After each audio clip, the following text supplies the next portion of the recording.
Good morning, everyone. Thank you for joining us today. We have uh, a very interesting and famous poem. Um, uh, um, oh, well, we have a few more people joining us. Um,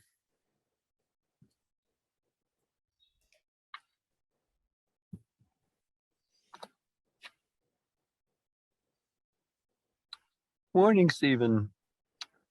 Good morning, everyone. Um, uh, I just discovered um, a few new things, or at least one new thing about this very famous poem. Um, uh, I think a poem that I first read when I was in high school, and it's a poem that I'm constantly making discoveries about. And what I discovered earlier was that this poem began with a different title. It was originally called Italy, and it was a companion piece to a poem called France. And I have to look up that poem called France because I don't recognize that title either. Um, um, so I guess I should read it. I I think, yeah, I'll say one more thing about my own experience with it, that um it was a poem that that I thought I knew pretty well until I read it out loud. And then I made a dramatic discovery about it because I really hadn't noticed the form of the poem until I read it out loud. Oh, wow. It's interesting. Mhm. And I wonder if if any of you may have had a similar experience. Wow. So here we go. Um, my last Duchess, Ferrara.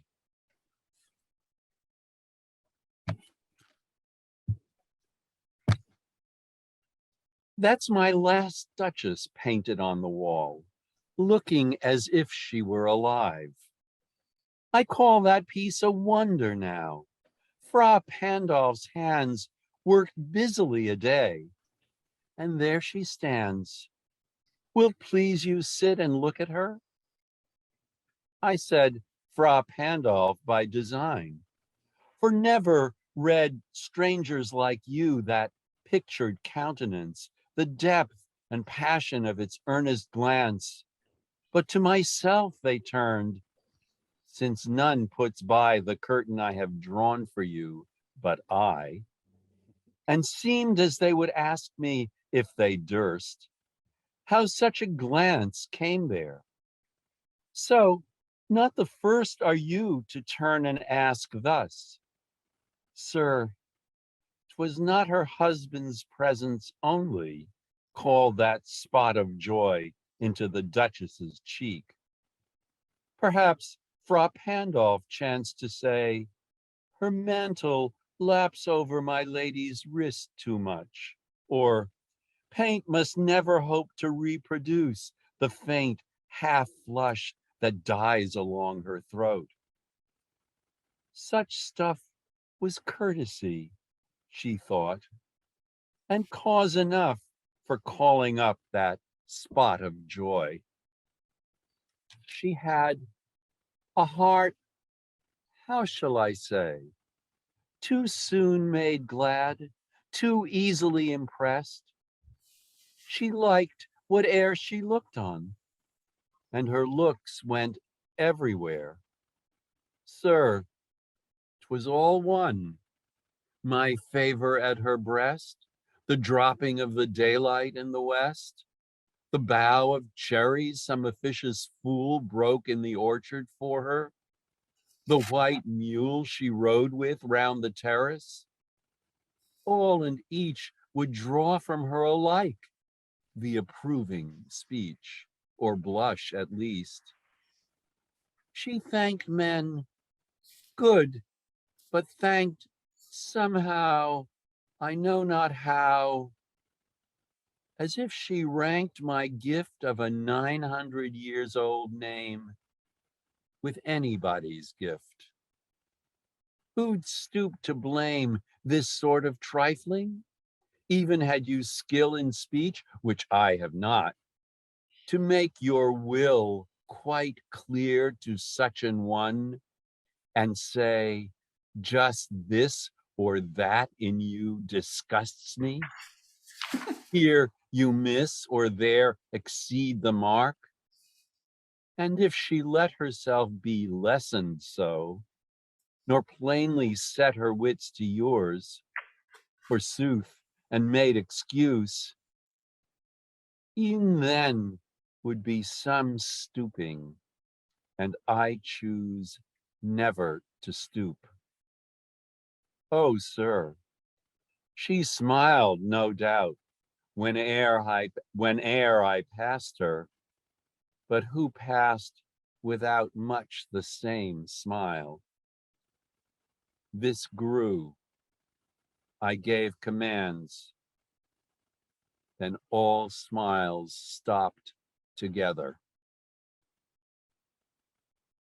There she stands, as if alive. Will't please you rise? We'll meet the company below then. I repeat, the Count your master's known munificence is ample warrant that no just pretense of mine for dowry will be disallowed, though his fair daughter's self, as I avowed at starting, is my object. Nay, we'll go together down, sir.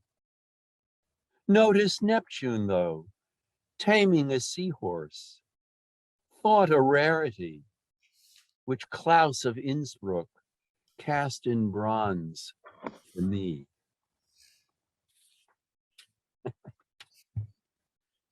Uh, I do encourage everyone to read this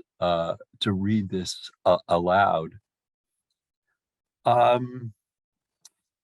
Well, we've been reading such sweet poems lately, and I thought, well, time for something different. But what do you make of this poem? Do you like it? Do you enjoy it? What do you, what do you enjoy about it? What do you like about it? Delia, you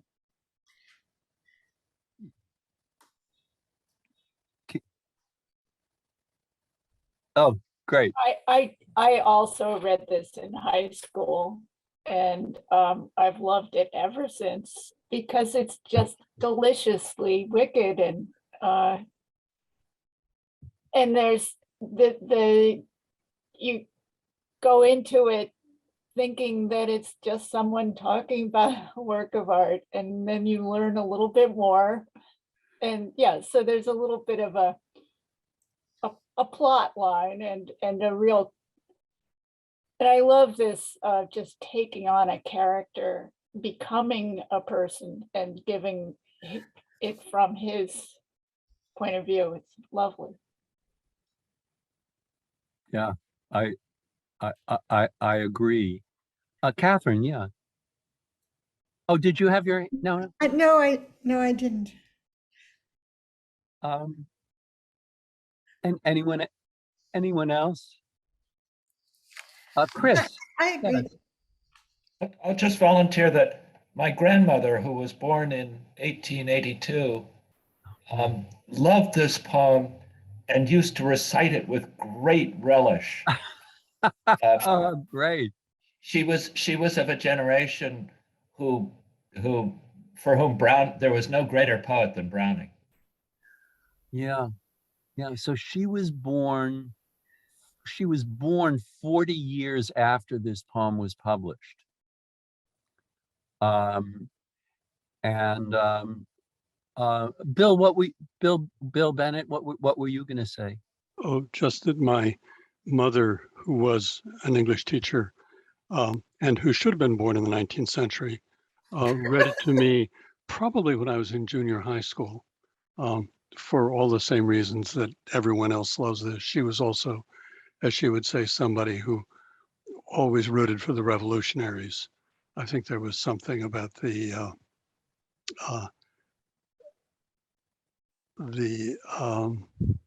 discourse of democracy in the poem that she liked, the political feel of it. Do you want to expand on that a little bit? I mean, The, in what sense you oh, you find democracy in the Duchess's willingness to entertain anyone's gift or favor. I She- see her Yeah. her democratic Yeah. point of view. Yeah, it's it may be an idiosyncratic reading of the poem, but I think that was part of what she enjoyed about it. We know that this poem was, I mean, this is not exactly factual, but we know that it was based on a reading of a real situation. The Duke of Ferrara was in his mid-20s. The Duchess was 13 or 14. And I guess the title Italy, the original title Italy, may have had some that may have had some bearing on the original title. That that there's some I don't know, sort of dark element of satire about this. I mean, Browning wrote, very sentimental poems, and that volume of I think it was called Dramatic Lyrics, which had monologues, poems written in the voices of different characters. The Pied Piper was first published in that original volume. And so there was some kind of real impulse to break away from the sort of early Victorian sentimentality that Browning not only grew up in, but actually participated in. So there was some kind of real effort to maybe shock even that he that he wanted to do something that something unexpected. Something unexpected. He certainly does something unexpected in this poem with that word disgusts, which just, I mean, his speech is so measured, and that when he said, how shall I say, made me realize when somebody says, how should I put it? Right. They're not saying, there's something they want not to say. And this is so, his speech is constrained. And that word just bursts through. I'm listening to people say, and I did too, I was assigned it in high school. Why does everybody think it's such a good poem to assign in high school, actually? Really? I mean, you can't begin to understand. Just the third and fourth words of the poem announce his character. My last Duchess, you know, they're a series. And Yeah. we don't get the full meaning of that until we are introduced to the person he's talking to and the context of that about his next Duchess, his next victim. Right. And then the last, so that announces a character that is so callous. And then the last two words of the poem, for me, exclamation point, are, you know, that sort of draws together all that we've learned about this speaker in this kind of rolling way, or crescendo, slow crescendo of a way of our full horror at this person.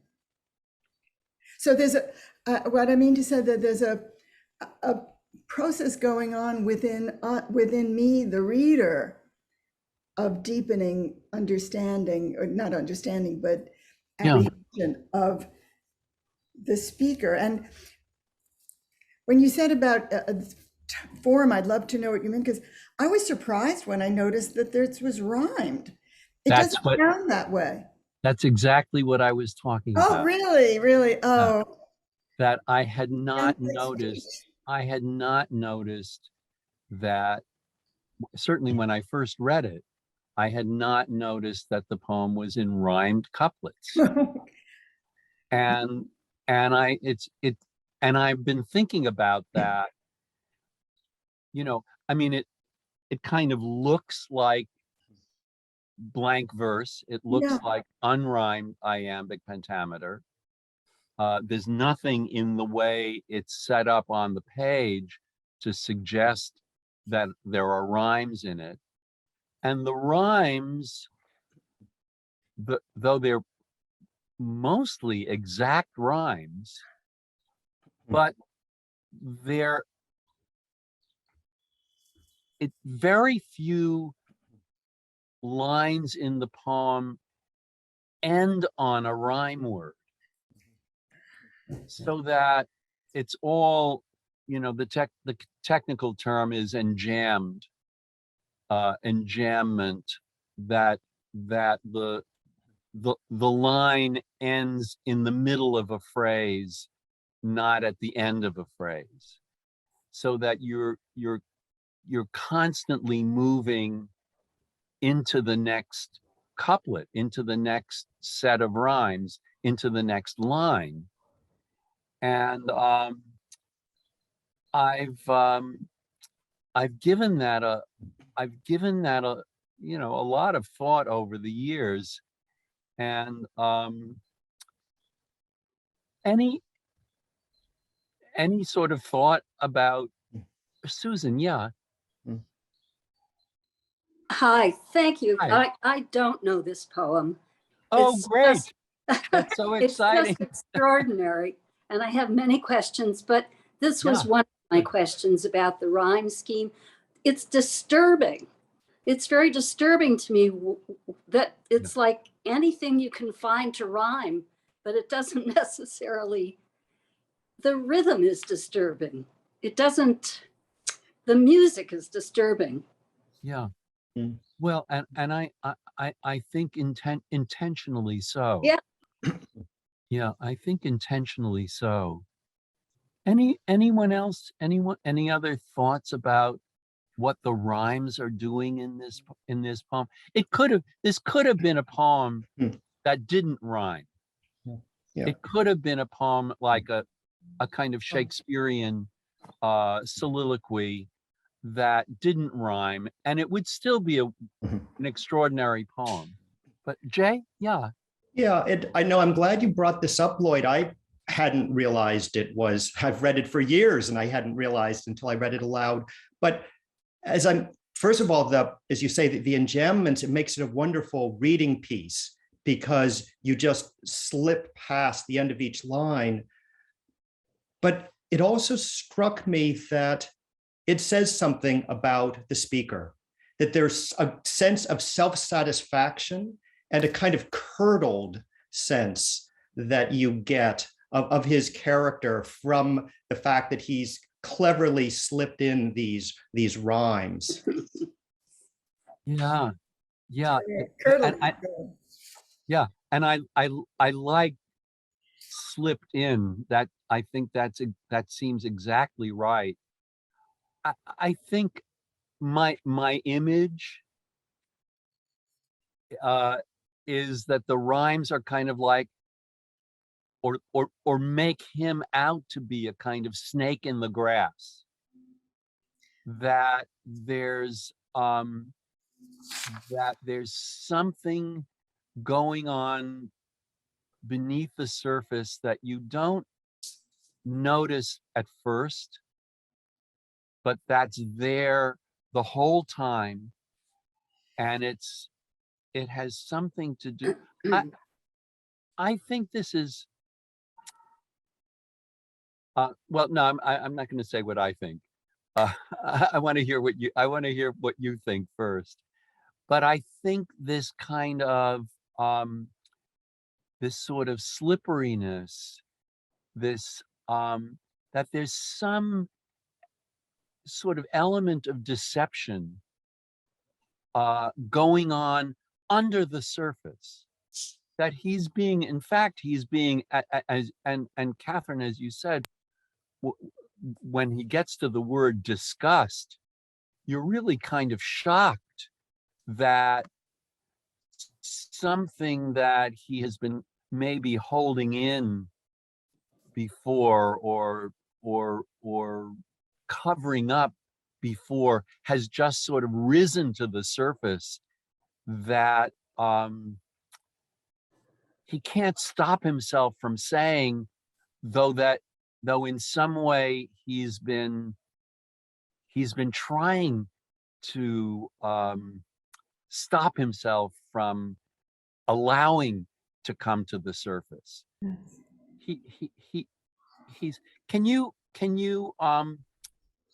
maybe we need to be clear about what the situation is in the poem. What's going on what's the story of this poem? What's the plot of the poem? Do you follow follow what's going on? You know, the envoy is negotiating the sale of the next Duchess, Yeah, basically. And yeah.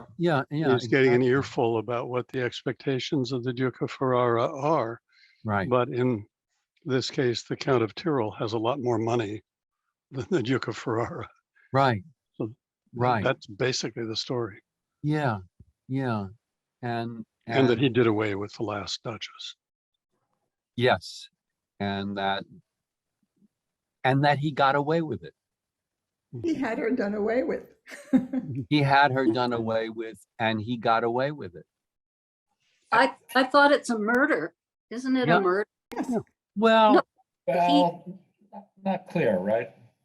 I think Browning said either a murder or she was put in a convent.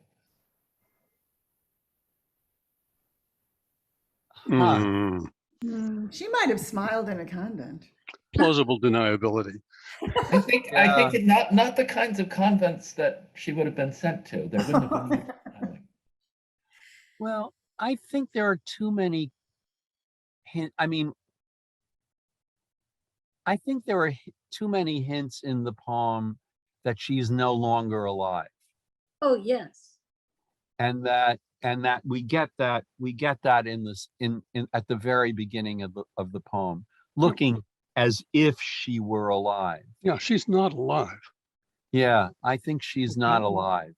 Yeah, not And when he writes all smiles stopped, Yeah, I together. assume that's a declaration. Yeah, right. Yeah. Well, and how could he be negotiating for a new Duchess if the previous Duchess were still alive, even if in a convent? He's not Henry. It's not. Right. Yeah, I think he is this is a poem about it's a murderer speaking. He hasn't done it directly, but How do you know that? He said, well, so- because he said, I gave commands. Yeah. And she didn't obey. Oh, no, I think the commands are his commands to his henchmen. Oh, Oh, That's how I've always taken it. oh, Mhm. Uh, That's how my mother took it. yeah, because he chooses never to stoop. So he doesn't tell her anything. ah, And that would be a kind of, she's supposed to know this. And he is not going to condescend to saying, oh, no, your smiles must not go everywhere. They must be directed completely at me. And that, so I think the commands are really not to her, but to his team. I found the passage where Browning is described as having given his own account of what happened. Huh. He was talking to a gentleman named Hiram Corson, and Corson said he asked, I alluded to the divided opinion as to the meaning of the above expression. I gave commands, then all smiles stopped together. He made no reply for a moment, and then said meditatively, yes, I meant that the commands were that she should be put to death. And then, after a pause, he added with a characteristic dash of expression, and as if the thought had just started in his mind, or he might have had her shut up in a convent. oh, that's where you got it. I give you that for what it's worth. Yeah. Well, I think one of the things that we learned from our last discussion about Hopkins is that we can't take poets at their word. Mhm. Present company accepted. Well, I'm not even sure about that. I meant all the poets in the room. Right. Yeah. But don't trust us. That we really do have to take. We have to see what's in the poem, and especially, I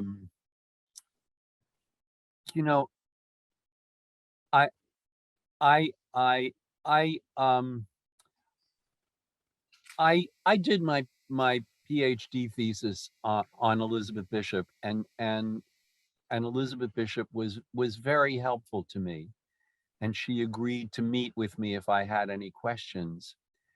But if I had any questions about interpretation, her reply was, but that's obvious. And so she would never tell me what her poems meant. She would tell me about, where they were written and where they were published and, all kinds of factual information. But when it came to interpretation, she just said, no, it's obvious. I'm not going to talk about that. And I think we really, that that Browning was probably being polite to his questioner, but that, and I don't know, Anna Hopkins writing, you know, about how the people of Wales didn't appreciate the beauty of their scenery. I think that's all to be taken with at least a grain of salt, and that we kind of have to look at the poem as, you know, what's on the page. Um,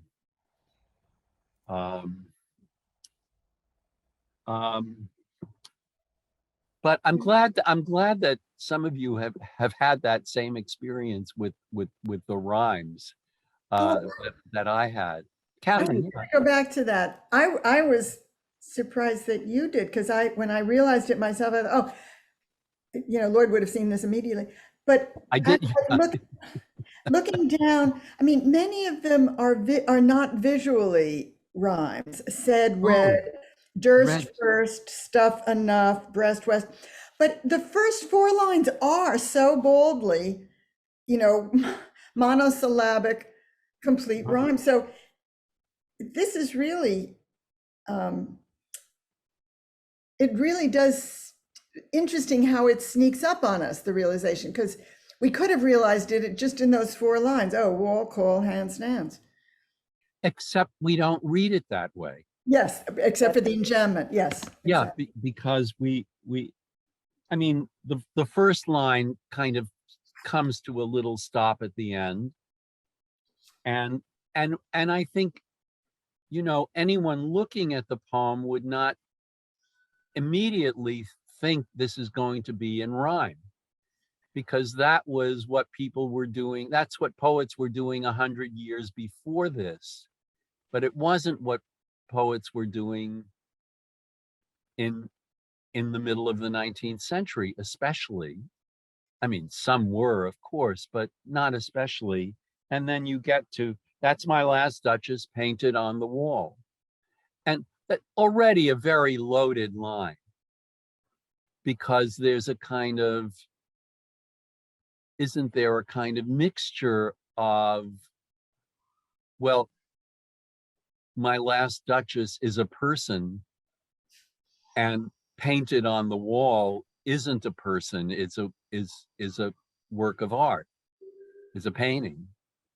So there's a kind of double edge there, because he's talking about the painting as if it were a person. That's my, and then of course last Duchess is last is a very loaded word. It's not late, it's last. Exactly, yeah. So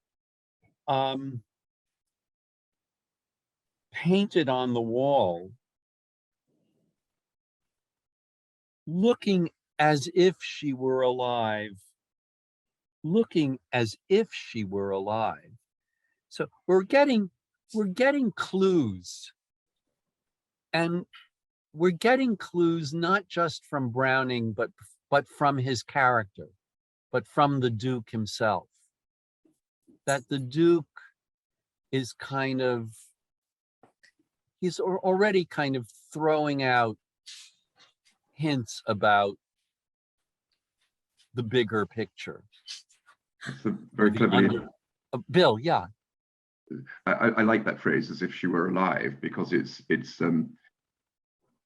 nicely balanced, isn't it? It could just be a comment on verisimilitude. It could be a tribute to Frau Pandolf, but of course it's also a comment on the fact that he has exercised control over life and death.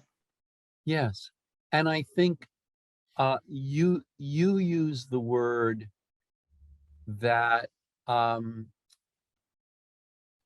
think if I had to choose a single word, of course I don't have to, but if I had to choose a single word to say what this poem was about, it would be control.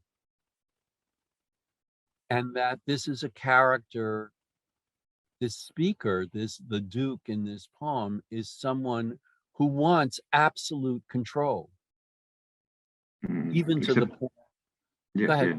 Well, except that, and I'm anticipating what you were about to go on to say, but the poem casts doubt on whether he ultimately exercises quite as much control as we might suppose, in that, well, we're coming to the spot of joy, and the spot of joy is the bit of the painting which obsesses him, partly because he can't say what it means, and partly because it seems to imply that even though he's reduced the last Duchess to pigment on a wall, he still doesn't really exercise control over her because the spot of joy remains indeterminate. It's still there. Yeah. Yes. Yeah. There as a testimony to, excuse me, as a testimony to his inability to control her. The spot, he can't say what the spot of joy means, and there it is on the wall for all time, bearing testimony to that inability to exercise control. Yeah. Sorry, I'm about to cough myself to death. I'll give way to somebody else. But he controls the curtain. Yes. Yeah. I mean, he is really trying to control everything. And some things, Jane, are you? Oh, you know what, before we keep, if Jane wants to jump in, I see Michael Scudder has been trying to speak, but go ahead, and we'll just so everybody gets a chance, but go ahead, both of you guys. Thank you. Yeah. I just forgot what I was going to say. I'm so sorry. What you were saying, this, well, everything feels controlled in this poem, just everything, the language, everything, and really kind of like really worked at the control. So can I just kind of say a little something else? The only thing I liked in this poem, I had a really hard time reading it, and I even gave it up at one point. Wow. I liked the rhymes that were surprising to me. I like to be surprised. So it was, and it seems like they appeared in different places, and I had to look for them, and I kind of liked that. But that was the only thing I liked. Yeah, well, it's not exactly, well, certainly the character in the poem is not exactly likable. No. But Michael, what were you going to say? I was thinking that Browning's comment that Chris mentioned actually can make this almost more sinister as a situation, that he's suggesting this count has a convent that he controls so greatly that he can send a wife, a duchess there, to continue living while being a bigamist and getting himself another duchess while still having control over this woman.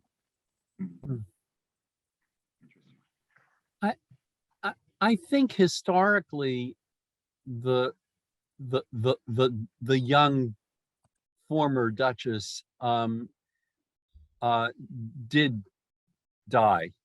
I mean that she was eliminated at 14. There's some thought that she died of tuberculosis. I don't know what the evidence for that is. She was, that she was either poisoned or died of TB. Right. I think that Browning tilts that when in the verb a few lines after the ones you were just citing, Bill. The faint half blush that dies along her throat. We don't expect dyes there. The faint half blush that showed upon her throat, or it was surprising in and of itself that appears on her throat. It dies. Yeah. It's just her throat is mentioned a couple of times, isn't it? I'm sorry. Her throat is mentioned a couple of times.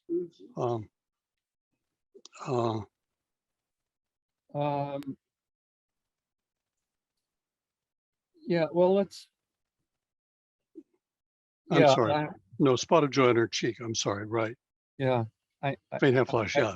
I don't recall, but let's No, see. I was wrong. Um, um, so Frau Pandolf is a sort of obvious, is a made up name. We don't know. I mean, there were lots of Fra painters, Fra Angelico, Fra Lippi. Fra Filippo Lippi, and Browning actually has another one of his great monologues is Fra Lippo Lippi, which is based on a real Italian Renaissance artist. Also Andrea del Sarto. I mean, Browning was obviously very interested in art and in writing about art. But this, as far as we know, the artist here is a completely fictional one, completely made up.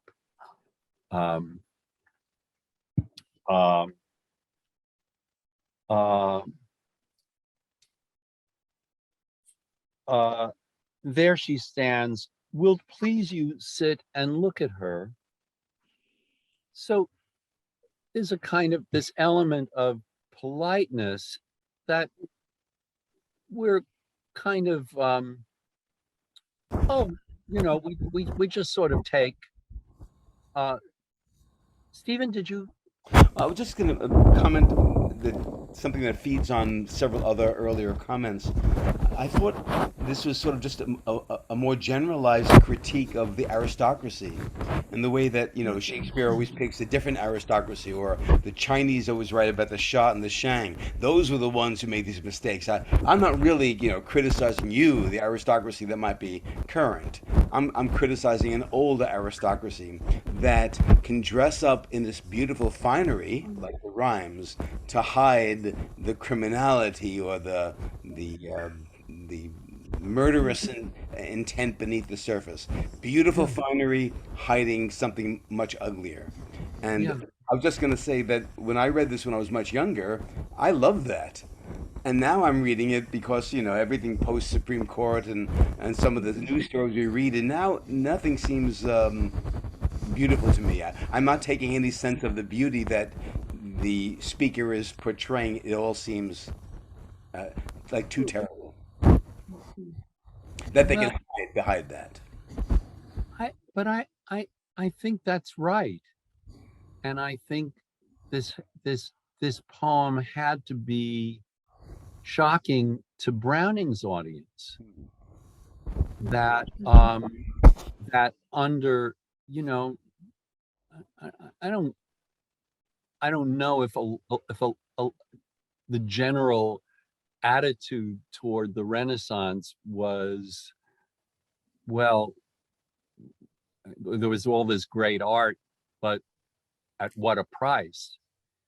And I think, you know, that the great art of the Renaissance, the undeniably great art of the Renaissance, was sort of its own reward, and that what it took to make it, to get it, was a little bit irrelevant. And that's not what this poem is about. And this poem is really about I mean, there's great art referred to in the poem, but what's behind it is really something very sinister and disturbing. And I think that's one of the things that's really kind of great about this poem and kind of surprising about this poem. Jay, yeah. Yeah, well, and building on that, Lloyd, and I have a general question for the group that never really struck me until I read it again this time. What do we think the listener makes of this information? What does he tell the Count? And what happens? That's a great question. There's an answer to that. Bill? Yeah. Richard Howard has written a poem in the voice of the emissary. Of the emissary. Yeah. Yeah. That relates also to the question of control generally. I think from the tenor of what people have said, everyone seems to be assuming that the Duke is precisely in control of what he says.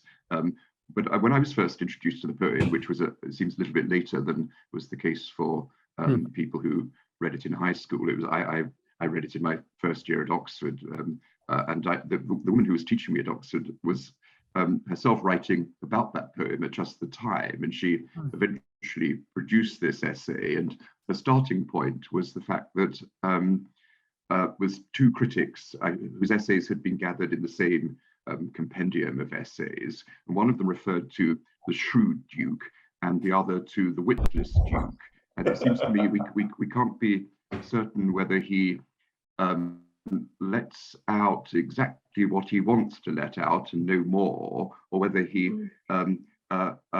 says more than he intends. I mean, you Lloyd, referred to the moment when disgust seems to sort of break through the carefully controlled surface of the poem, as if he's allowed the true self to peep through.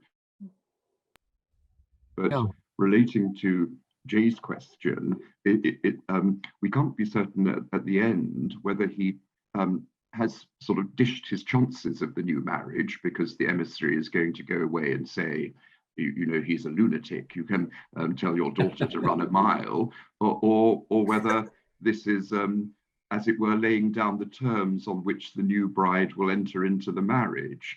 She'll now know that she has to derive all her pleasure manifestly from him, and never show so much as any pleasure deriving from another source. So he may be precisely defining the terms of the new relationship. So applying the question of control to Browning rather than to the Duke, Browning seems perfectly in control in holding those two possibilities in balance. Yeah. Well, I think, I mean, I know I take the poem to be a threat that the emissary will follow, and that the emissary is not going to, that he's not going to give, the emissary will be tactful to his, and that's just how I take it, but that the character of the Duke is really has that complexity of allowing his own rage to get out of control, and to admit, I mean, he is, after all, Bill, I think Bill Bennett, I think you were saying this earlier, that he is admitting that he was a kind of failure in controlling his late wife, and that how dare she do this is also an admission of failure. Catherine. Yes. And John, then John. Catherine, then John. The need for control, and how shall I say, showing the effort. I think he loses control. I mean, not really, but I mean, the Duke, the fictional Duke, loses control. Beginning with the line, "Search was all one." There's an acceleration. The phrases are short. The M dashes. I know, culminating in disgust, where really he loses control. He meant to say, "Oh dear, you miss or you exceed," but she disgusts him. And it reminded me of that when, as in Silks, my Julia goes, then methinks how sweetly, the then, he's repeating a word. this language is, mimics being out of control. But I would say, I think I kind of disagree with you about one point, that even had you skill in speech, which I have not, to make your will quite clear to such an one, that's a kind of mock humility. Yes. That he thinks, I could have told her, but I didn't choose to stoop Yes. to tell her. She should have, she was supposed to know this. And that I am telling you because you need to convey that this next wife has to know this, and I'm not going to tell her what she has to do, that she has to know this. And this is, so there's, I think this But that qualifies your point about the emissary keeping this to himself tactfully, doesn't it?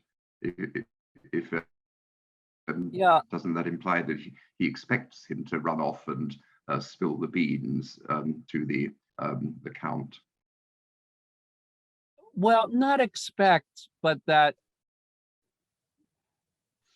he is aware that that's a possibility, and that he's just not. He just wants to make sure that that isn't what is going to happen.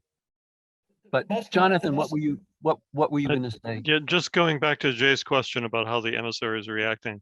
I read the line, "Nay, we'll go down together, sir," to imply that the emissary was getting a bit restless and wanting to get away from him. The emissary would like to part company with him, is ready to go down, but the count is going to stick with him and make sure he does what he's supposed to do. Yeah, I take that very differently. I take it as a kind of mock camaraderie. That, oh no, I am so generous. I am going to don't feel you just have to follow me slavishly. Let's go down together. I think. Okay. So to me, there's more irony involved in that kind of noblesse oblige kind of attitude. Oh, we're just friends. Yes, that the emissary said, "After you," and he's saying, "No, no." Exactly. Oh no. Let's. To me, the most important thing about this man is his insane pride, right? That's from the very beginning. It's the pride in the picture, which he can't. Yes. I mean, any kind of rational thinker wouldn't dream of showing the emissary this picture. They just say, well, she died, and it was too bad. But he's got to show, because he's proud of the picture. The picture is beautiful, and he's going to. Because he's so proud of it, he's got to show the emissary. And then he's got to explain the whole thing. He's got to explain because his pride has to be expressed again and again and again. So and to support that, what are the last two lines of the last two words of the poem? For me. For me. Yes. And they are part of the least perfect rhyme of the poem, rarity and for me. They're not really a rhyme. Up till then, with a couple of slips, what countenance and glance, not a great rhyme. Munificence and pretense, not a great line. But rarity and for me, not really a rhyme. The control has. Yeah, it ends on an E sound. Well, it's a half rhyme or an off rhyme. Or a quarter rhyme. It's technically a rhyme though. And I mean, we find this in, you know, this Right. wouldn't be unusual. But given how tight it is throughout the rest of the poem, it's kind of notable, I think, that in the last couple of lines. But in a way, doesn't that make the "for me" stand out even more? Oh, I'm assuming it's on purpose. Yeah, I didn't think it was careless. yeah. And that, you know, I am the great art lover. I am the great art collector. This great art wouldn't exist if I didn't commission it. The description of the circumstances of its production is interesting. When he says, Frau Pandolf's hands worked busily a day, he's taking pleasure in the fact that this great artist operates at his behest. And he's clearly insisted on being present during the painting because he's observed the interchange between the Duchess and Frau Pandolf. And yet, ultimately in the picture, Frau Pandolf seems to have rebelled against his instructions by including this spot of joy, which exceeds the Duke's understanding, which remains indeterminate. And also set up by the possibility, the probability of the artist complementing his subject a little, maybe a little more than the Duke is comfortable with. Yes, quite. Lloyd, one thing I was gonna say, and it's a total spoiler, and it comes from outside of the box, but you're talking about Italian Renaissance, the prevalence also of religious art next to secular art, and the subject of love and everything. And I do believe in one seminar, and I don't go at anything biblically really at all, but I was reminded of the Apostle Paul's a passage about love in Corinthians and how it is completely absent from anything that is going on in what the Duke is saying. Love is patient, love is kind, it does not envy, it does not boast, it is not proud, it does not dishonor others, it is not self-seeking, it is not easily angered, it keeps no record of wrongs. Love does not delight in evil, but rejoices with the truth. It always protects, always trusts, always hopes, always perseveres. And that's, hallelujah, here I am. I'm not a preacher, but you're going to the subject of love, to marriage and all of that. And the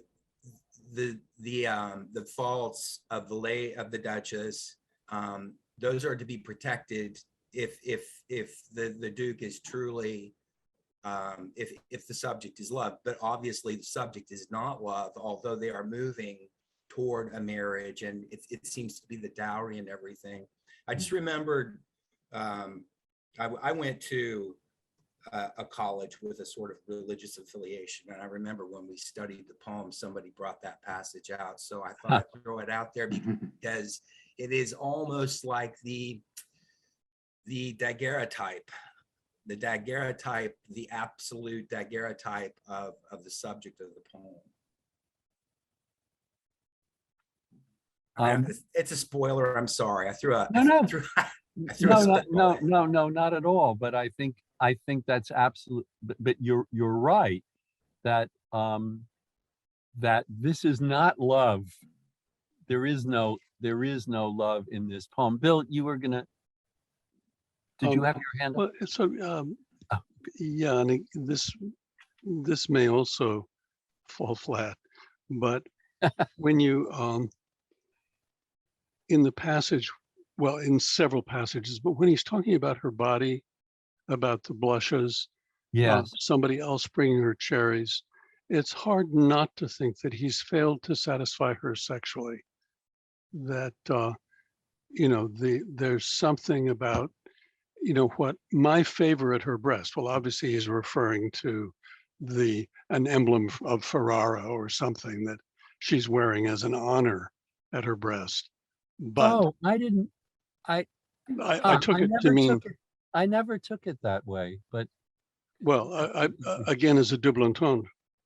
And uh-huh, a lot of these, I think, right. could be read as double entendre Absolutely. around her either being too sexually available to other men, or more likely that he's failing her or has failed her Yeah. Yeah, I just, in that realm. that's interesting. I actually never, that never occurred to me, but I thought it was, I mean, I agree with your point that he is not, he is not, he's not really satisfying her, and that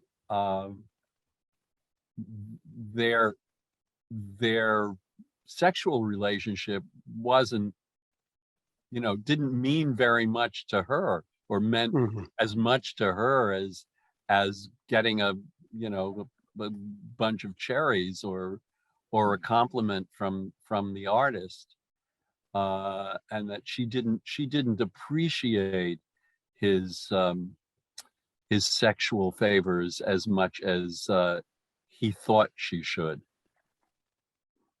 Isn't there one line that puts it beyond sexual jealousy? That he's jealous of her pleasure in the sunset. Yes. Right. It's Yeah. not just other men. It's that Right. he needs her focus to be only on him. And Right. as the last two lines, for me, exclamation point. Yeah. Only pleasure she can have can be in Right. him. And he didn't want her to have, exactly. I think he doesn't want her to have any pleasure at all, except anything that he is the center of her attention. Bill Symes? Oh, yeah, I was wondering if we could return for a moment to the question of enjambment, which you raised earlier, and the suppression of the rhymes, because it seems to feed into a couple of the readings which we've been floating. Obviously, the general point is correct that lots of lines run on in order to subdue the rhymes so that the illusion of spontaneous speech can be preserved. But the line breaks also work more specifically. So in relation to the idea of his wanting to exercise control by turning her into a work of art and by controlling the activity of the artist, we might think of the break at line 2 and 3, I call that piece a wonder, almost as if the wondrousness is the product of his calling it a wonder. And then thinking about the sexual jealousy which Bill referred to, we might think of pulled that spot of joy into the Duchess's cheek. The pause at spot obviously has the line break at spot almost, I think, enforces a pause which dramatizes his reluctance to acknowledge the joy which she experiences, presumably because, as Bill said, he hasn't been capable of delivering much joy. And the only joy that he delivers has to do with her rejoicing in having a 900 years old name as a result of the marriage, not a joy which occurs between the sheets. Yes. Maybe. Right. It was exactly that place where I started to go back and think about the sexual relationship of the two. Oh, Susan, yeah. Yes, so I have some question about this Fra Pandolf. Yeah. And his hands working busily in terms of, is he also part of the problem? Well, you can wonder. I guess. I'm sorry? I said, you said I can wonder. Bill said I can wonder. I did. One can. One can. Yeah, well, I think we're Bill is right. and you are right that we are meant to wonder about. I mean, Fra Pandolf. I mean, he is presumably celibate, and yet he's really he's complimenting his subject, and But he says, her mantle laps over my lady's wrist too much. He wants to disrobe the wrist. yeah, exactly. Yeah, he wants more flesh, more flesh visible. Couple of things I want to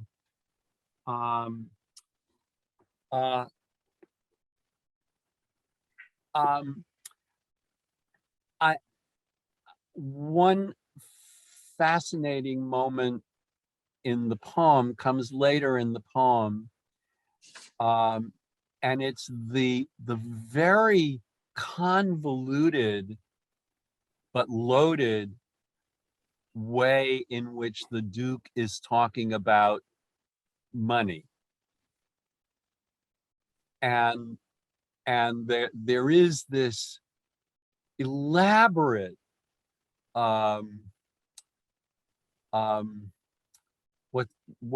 what's the word for evading the direct, elaborately indirect way of dissembling. Yeah, prevarication. Oh, circumlocution. Circumlocution. Yeah, yeah. No, this really elaborate circumlocution of making the point as powerfully as possible without actually saying so directly. The Count, your master's known munificence. I know he has a lot of money. I know he has a reputation for being very generous. So let's just put that on the table, and this isn't even worth discussing, except that he brings it up. So it's a very loaded phrase. And then I think one of the most chilling words in the poem, I think almost on the level of disgust, is the word object.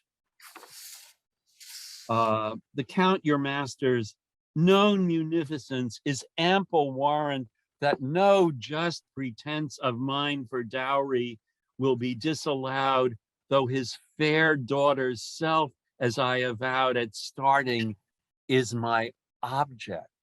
Yeah, very clever.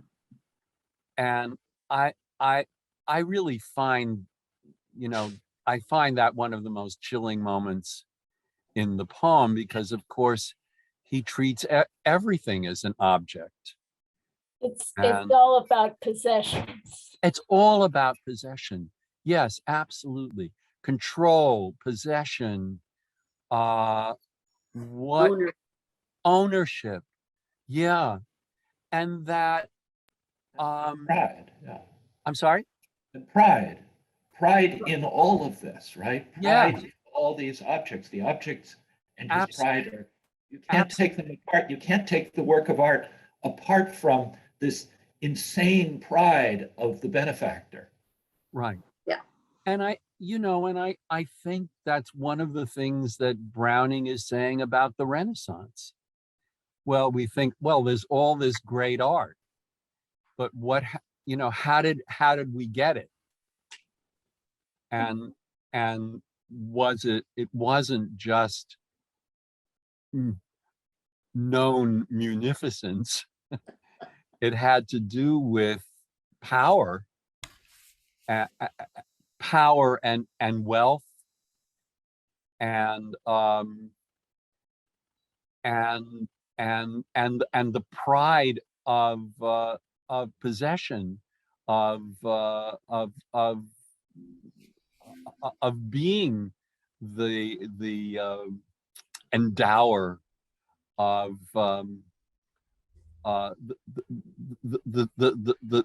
the source of the creation of this great art.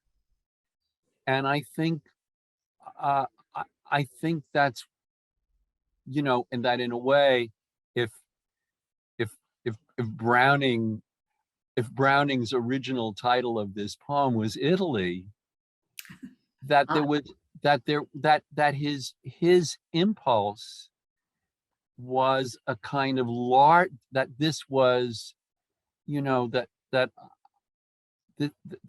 this whole poem is a kind of very darkly satirical view of, or counter view of the Renaissance, and how people you know, admired the great art of the Renaissance uncritically, and that Browning is saying, you know, but look what's behind it, and that there is that his impulse, you know, that it was it was all the things we love: power and sexism and control and money and and that Browning is kind of is saying, you know, let's not be sentimental about what created some of the greatest art in Western culture, and that there is this element of, and I think it's not an overstatement to just, I mean, in a way, to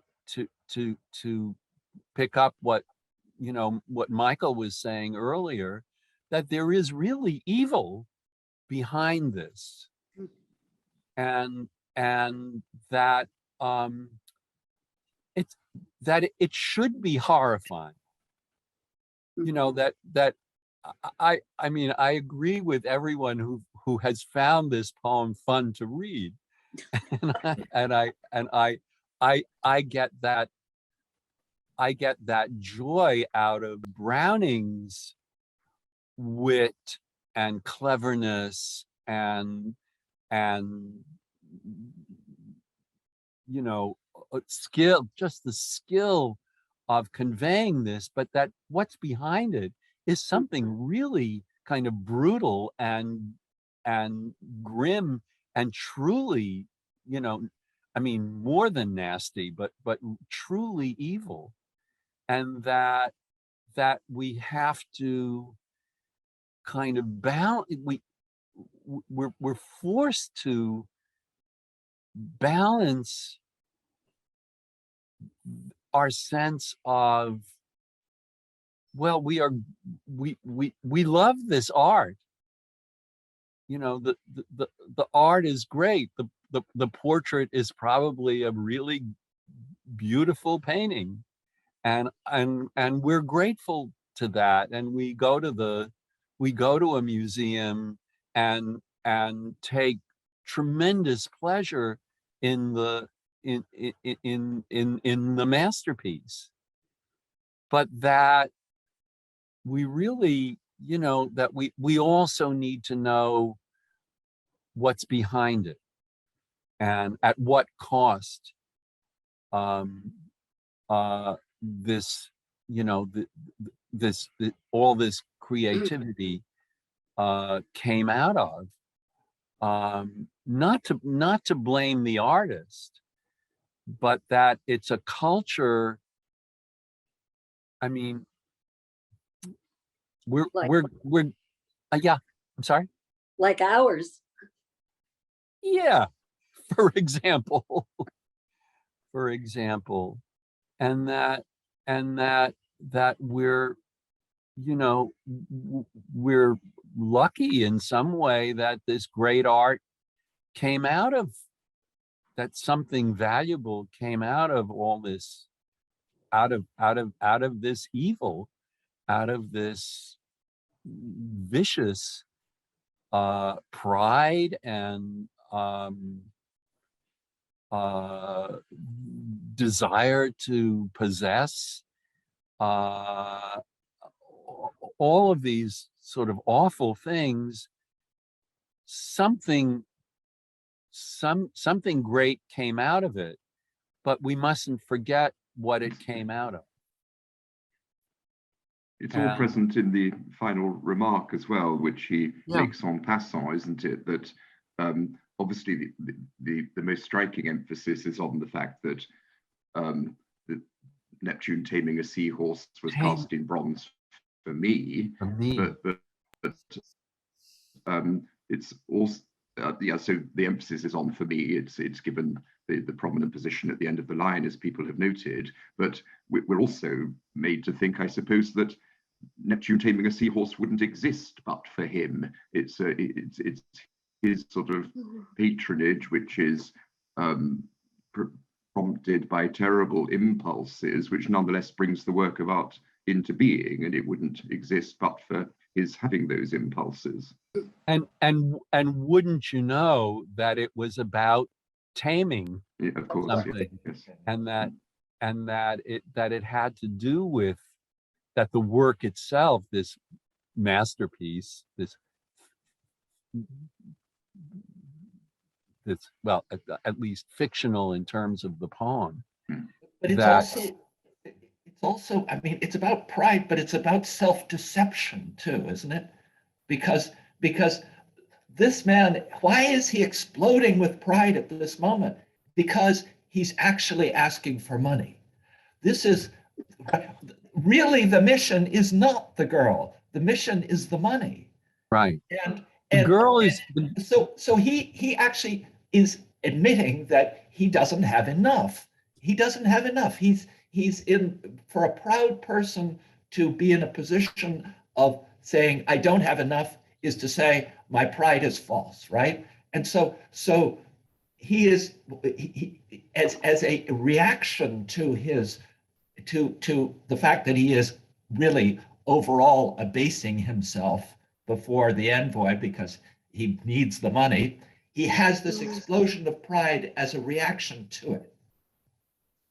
So I see it as, I see the whole display of the picture and the whole story as a way of compensating for the fact that he's actually hard up and needs the money, and this deal has to go through.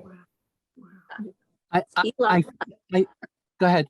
Elon Musk, that was the same point made about Elon Musk yesterday, that he was not saving democracy, he needs the money. Yeah. But it's, I'm just mulling this over because I think he's not, I wouldn't say he was abasing himself before the envoy. I think we see that. We see through him, and Browning lets us see through him. Yes. But that it's an unconscious defense. Yeah, but that I think the envoy, I mean, if I were going to stage this as a play, I would see the envoy quivering with terror. Yes.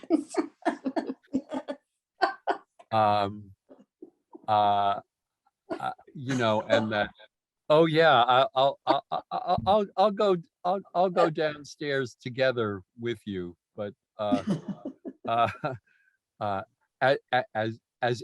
as per your request. But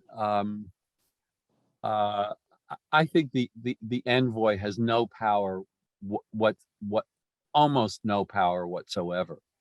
Count does, though. I'm sorry? The Count does. The Count has the money. Oh yeah, definitely. And therefore the envoy does. And therefore the envoy does. Yeah, but you know, there's another way you might look at it. Yeah, You might look at it as if that this is not horrifying to them, that this is what you trade a daughter for. You trade a daughter to accrue power and money. Yeah. Maybe they're not horrified the way that the nobility can speak in front of the servants and not worry because they have no power or agency. Maybe this is what men feel.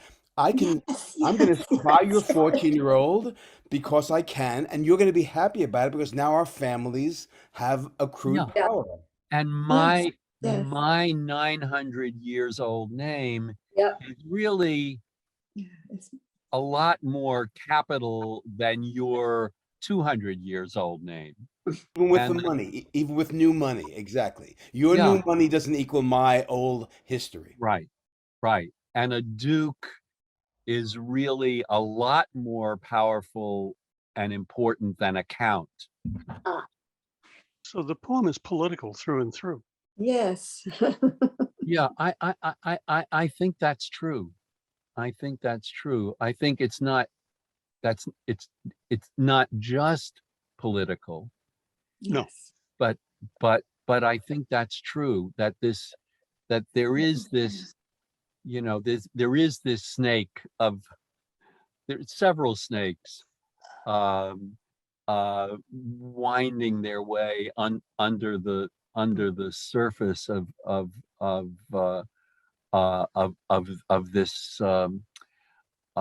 this monologue, that By it creating, yeah, Bill.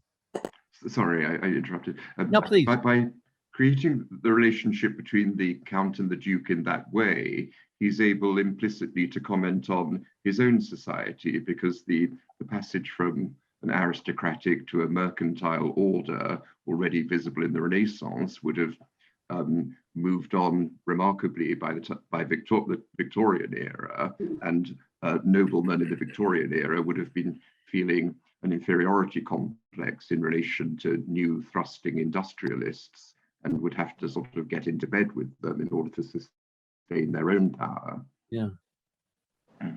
Yeah, Real that was straight. pretty much the story of Britain in the 19th century, throughout the 19th Yeah. century, but this is 1842. So Right. Yeah. 10 years after the Wh- first Reform Bill and smack in the middle of it. But I also believe though that they were in Italy when Browning wrote the poem. There was another thing I wanted to relate the poem to another poem that we had talked about, which was Ode to a Grecian Urn by Keats, and his happy lovers who can never attain their bliss, never kiss, never grow old, and the melodies will keep singing forever and ever. It's and how Keats goes to the moment of innocence right before pleasure, and how the Browning poem is turning on there's a saying in Latin, pois coitus anima triste, after sex the soul is sad and disgusted. And it's funny, just because we had talked about the Keats poem, and it deals in a manner in the same thing, a time, where do you put the timeless moment, before or after?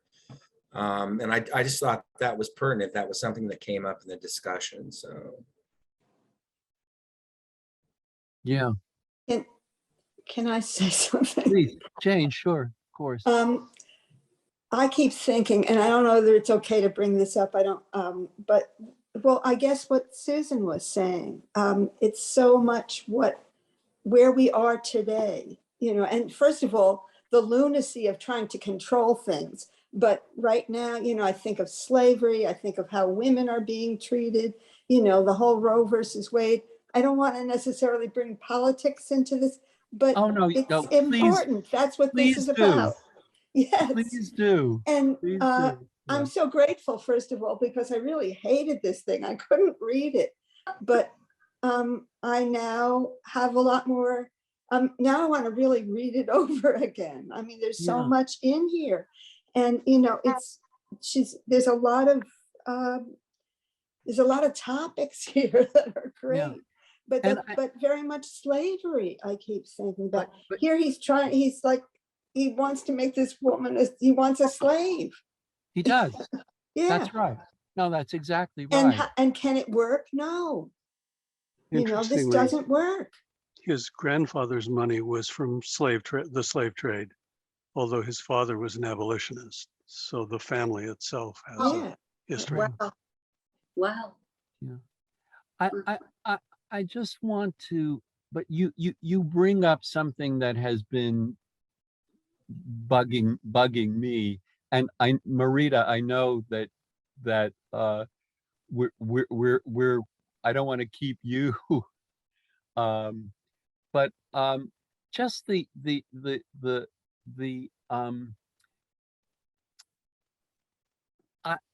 I think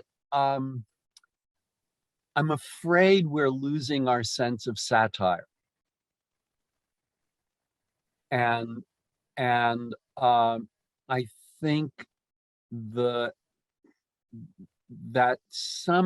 one of the little snakes in the grass that's running through this poem, and that even is related to the form of the poem, to the rhyme, to the deceptive absence of rhyme when there is only rhyme, has to do with Browning's satirical underlying satirical point of view, and that satire is satire it's supposed to be witty, but it's also supposed to expose evil for what it is.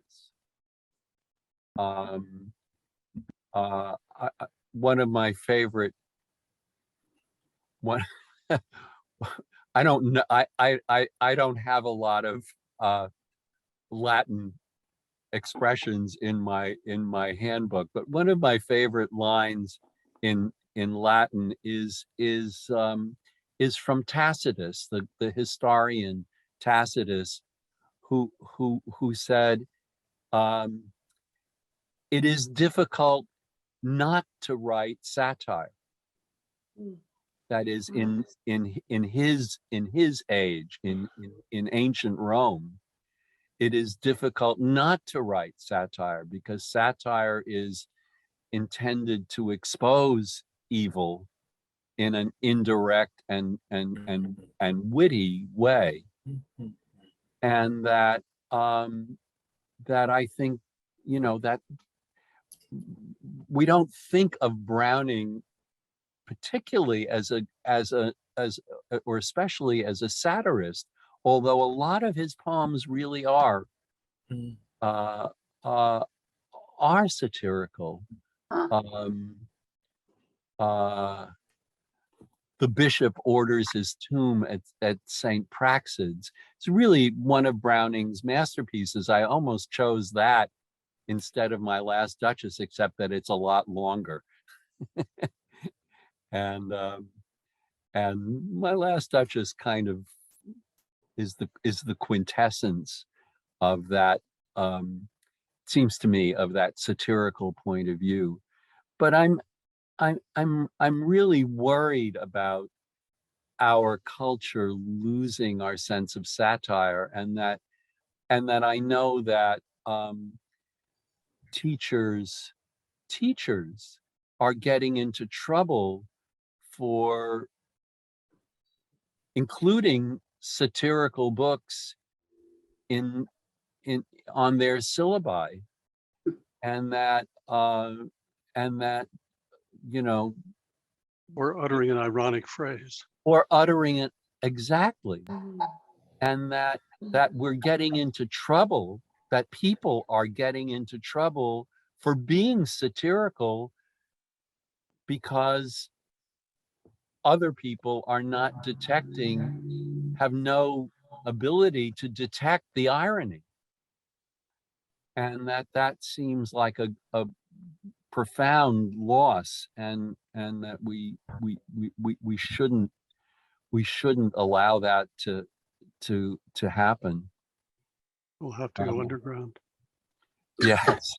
It's an indication, I think, generally of a loss of sense of humor among everybody, and everybody taking everything to the nth degree, and rah, rah, rah, and this and that. And so much that was once deliciously marginalized, being forced into into the center of, I mean, there's a center. I wouldn't want to be a centrist in many cases. And today the center, what everyone's trying to push, I always loved the idea of a shady margin to hang out on. And now if anyone finds themselves on a margin in any way, they're gonna go for civil rights to make it legal and mainstream in the whole deal. And so I'm going, where are the margins? Where do I go to find a shady margin these days? I can't find one. So. Yeah. Satire is not dead.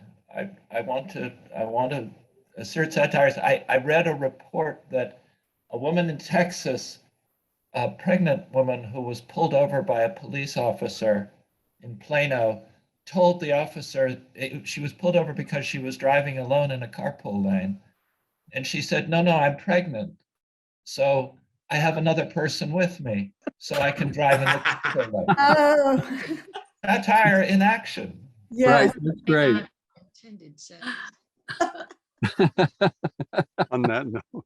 Right. Yes, on that note, thank you. That's a good note to end on. Yeah. Thank you, everyone. Thank you. This was Thank you. great. This was Wonderful. great. Great discussion. And Wonderful. Please put the underground address in the chat. and thank you all for coming. Enjoy the good weather while we have it. And Right. and Marita, again, thank you so much for your hospitality, without which this wouldn't have been possible. Yes. My pleasure. My pleasure. And Lloyd, do we have a tentative date for next month set, or are we still working on that? I think we're still working on it, but maybe we do have a tentative date, but okay. I'm not absolutely sure yet. Okay, sounds But wonderful. I hope we can do one next month. And Yes. And great to see everyone. Yes. Thank you. Thank you. And Thank you all. And I also, just to repeat, how much I learn from, I mean, I'm supposed to be the expert, but I really learn from what you have to say. And I'm so grateful for that. And see you soon. Take care. Bye-bye, everyone. Bye. Bye. Pat, great to see you.